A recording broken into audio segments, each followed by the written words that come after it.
Yo creo que si bien hubo avances importantes en algunas reformas, particularmente en materia constitucional, como es la referente en materia de amparo, espero que hoy resolvamos la de derechos humanos, todo lo de elevar a rango constitucional la obligatoriedad de la educación media superior, avances en algunas leyes en materia de desarrollo social, atención a discapacitados, equidad y género, avances importantes en especificar temas vinculados con la protección del medio ambiente y los recursos naturales.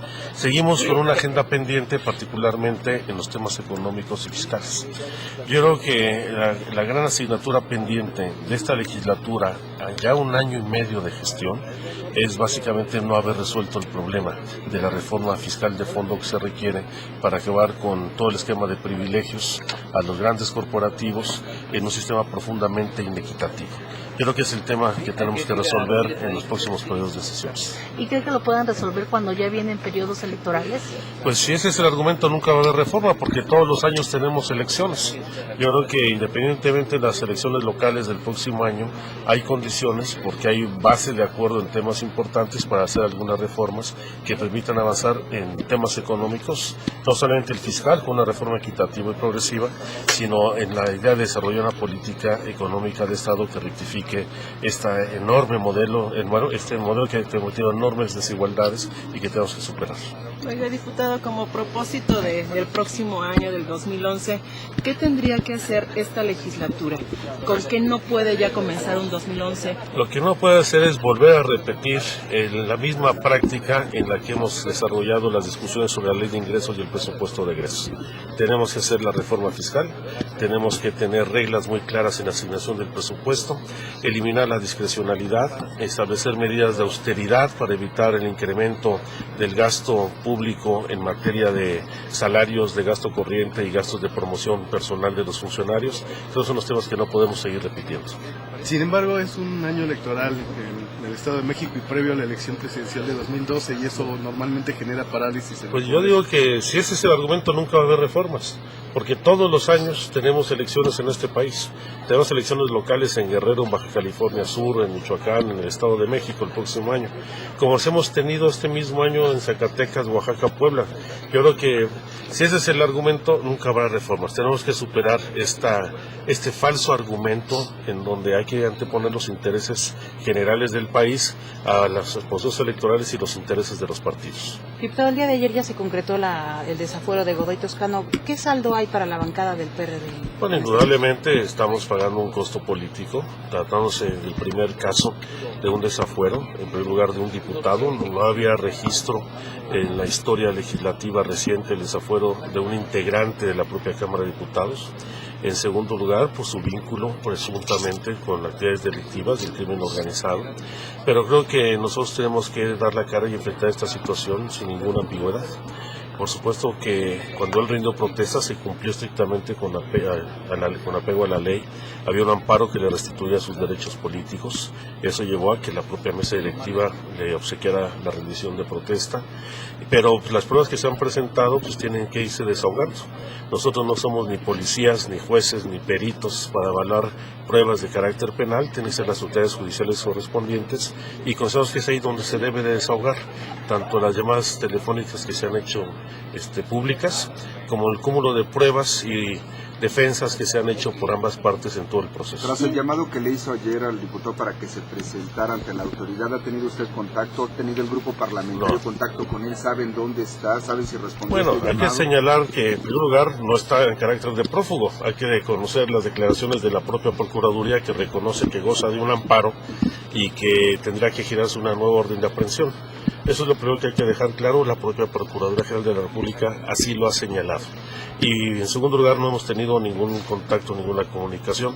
Y yo reitero el excepto a que se presente voluntariamente ante la autoridad competente, rinda cuentas y haga su defensa ante la autoridad judicial. ¿Qué llevó a la bancada del PRD a tomar esta decisión de votar a favor del desafuero? ¿Fueron las grabaciones telefónicas con la Bueno, indudablemente ahí influye de manera decisiva las llamadas telefónicas que se han hecho, pero también el conjunto de pruebas que se fueron desahogando, en donde, como lo señalé hace un momento, pues nosotros no somos competentes para resolver en estos temas, no somos ni policías, ni jueces, ni peritos, eso tiene que resolver la autoridad judicial y es el espacio donde de manera legal e institucional deben desahogarse todos estos asuntos. ¿Qué opinión le merece el hecho de que diga el Ministerio Público Federal que desde 2004 servía de enlace con el gobierno de Michoacán para la familia? Pues eso probablemente haya mucha suspicacia y sospecha, porque desde 2004 no se actuó.